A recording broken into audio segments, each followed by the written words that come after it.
نہ ہوگا، ناپاک کا ناپاک رہ جائے گا اگر اس کے اندر تمام امور فرائض جو غسل کے بتائے گئے ہیں سارے انجام نہ دیے جائیں. یہ ضروری ہے، اور نہ کہ صرف پانی بہا کے جسم کچا کر لینا ہے. اب موجبات ہے غسل، غسل میں واجبات بھی ہیں. وہ امور جن کی وجہ سے غسل فرض ہوتا ہے یہ ہیں: شہوت سے منی کا نکلنا، احتلام ہونا، وطی کرنا، حیض کا موقف ہونا، نفاس کا موقف ہونا. ان میں سے ہر ایک کی توضیح اب تفصیل سے بیان کی جائے. اول امر شہوت سے منی نکلنا. یہ صورت خاص ہے.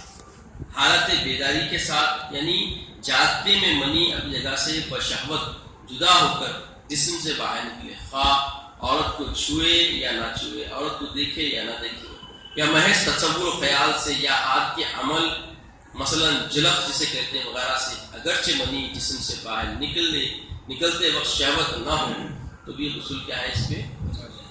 اب اس کی صورت داریں: مرد کی منی سفید اور گاڑھی ہوتی ہے اور عورت کی زردار اور پتلی ہوتی ہے. اگر باہر نہ نکلے تو پھر غسل فرض نہ ہوگا. انہیں عمل کرا پورا سو، لذت محسوس بھی کیا، مگر منی باہر خارج نہیں ہوگی تو اس صورت میں غسل فرض نہ ہوگا.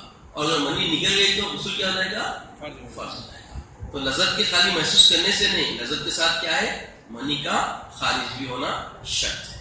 اگر بشہوت منی نکلنے پر قبل پیشاب کرنے یا سونے یا چلنے کے غسل کرے اور نماز پڑھے پھر غسل کے بعد بقایا منی بغیر شہوت کے نکلے تو پھر دوبارہ غسل کرنا فرض ہے، مگر نماز کو نہ لوٹائے. مطلب کوئی شہوت کا عمل کرا، جیسے ابھی آپ کے سامنے وہ زلف لیا اور زلف لے کے کیا ہے منی نکلی نہیں، ایک دم سے پیشاب آ گیا اس نے غسل کر لیا. اب غسل جو کر لیا تو غسل کے درمیان تو کوئی فیل نہیں ہوا، آیا نماز پڑھ لیا.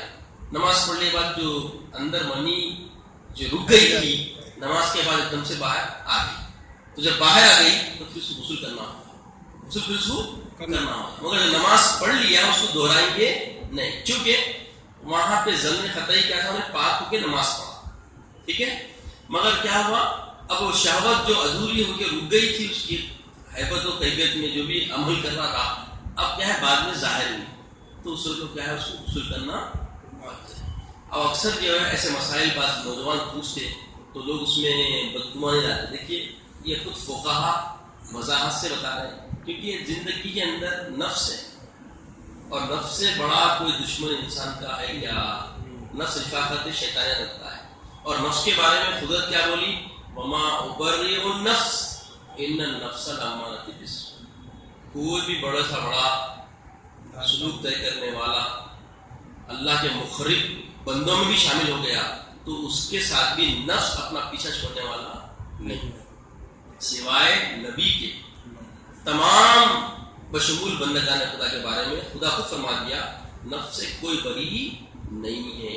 اور نفس کا بنیادی پہلو کیا ہے؟ برائی کی طرف مائل کرنا. تو یہ جو عمل جلح کا ہے یہ بھی کیا ہے؟ برائی کا ہے. اور یہ برائی کا جو عمل ہے یہ کیا ہوتا ہے؟ انسان سے سرزد ہونے کا امکان رہتا ہے. تو اب یہ بات بتا دی گئی کہ شہوت سے یہ بات میری من نکلی تو کیا کرنا پڑے گا؟ اس کو غسل کرنا پڑے گا. اب اور مزید وضاحت کے لیے جس کی مقدار 40 قدم یا زیادہ ہو، اگر پیشاب کرنے یا سونے یا 40 قدم چلنے کے بعد غسل کرے اور اس غسل کے بعد بغیر شہوت کے منی نکلے تو اس صورت میں دوبارہ غسل فرض نہ ہوگا. اب یہاں پہ کیا بتا رہے ہیں؟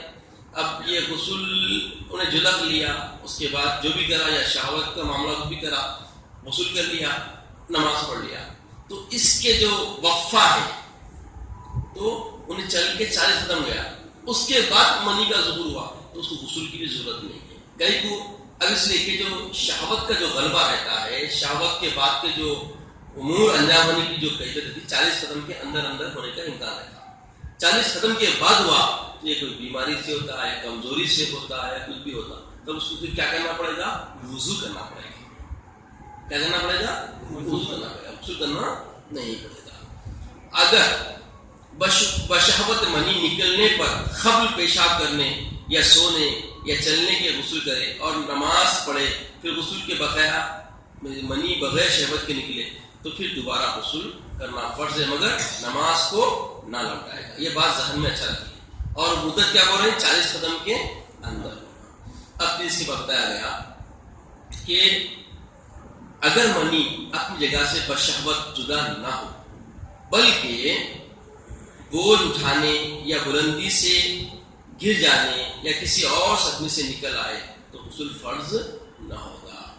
مثال کے طور پہ آج کل ہارٹ کا ایسا معاملہ چل رہا، تو ایسے وقت کیا ہوتا؟ مسافت مخرج سے منی نکل جائے.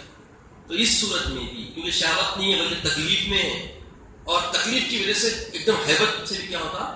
منی کا خروج ہو جاتا. تو اس صورت میں اس کو غسل کرنا نہیں پڑے گا بلکہ وضو کرنا پڑے گا. کیا کرنا پڑے گا؟ اس کو وضو. نواقض وضو